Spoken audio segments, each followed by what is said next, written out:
The motor started out, it's a 1/4 scale copy of a 270 cubic inch Offenhauser, which is probably the most famous motor that ever dominated Indianapolis. It was originally designed and built by Miller, and in 1936 Fred Offenhauser bought the company, and that's where its name came from. And it's always been a motor that I've had a love for from the time I was a kid. I used to go to Lakeside and watch midget races all the time. 6 years ago when I retired, I had a friend that got me involved in miniature internal combustion engines, and I thought this would be a neat one to build. Little did I know how complicated it would be when you start miniaturizing things. Everything is machined out of solid stock aluminum. The block is made out of a solid piece of cast iron. It was copied as close as I could possibly copy to a real motor.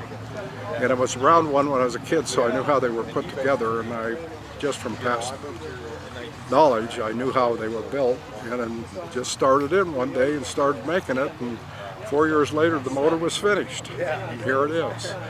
Approximately 4,000 hours worth of work in this one.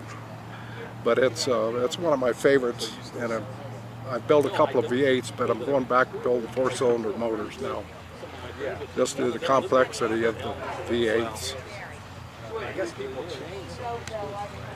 There's probably, I want to say 10 or 12 of them out there in the miniature world. I've seen a couple of them.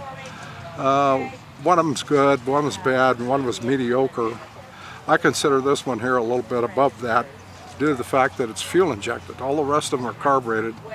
They use miniature aircraft carburetors on them, and they just can't get them to run right.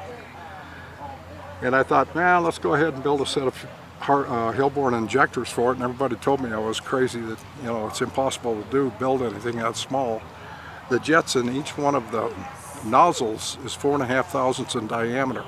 A human hair is 5 thousandths. It will not fit through the hole in the nozzle. And I have a real problem if I get the least little bit of dirt or anything like that, it plugs the nozzle up, and I got to tear the injectors apart and clean them to get them running again. But that's what makes the motor neat. And of course the Arden will be fuel injected too.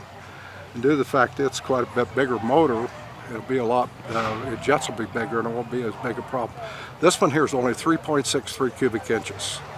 The bore is 1 inch and a 32nd. It's got 1 inch and 3/32 stroke in it. But for the most part, it's built just identical to a 270 inch Offenhauser, only in 1/4 scale. This is my rest and relaxation and aggravation, I guess you can say.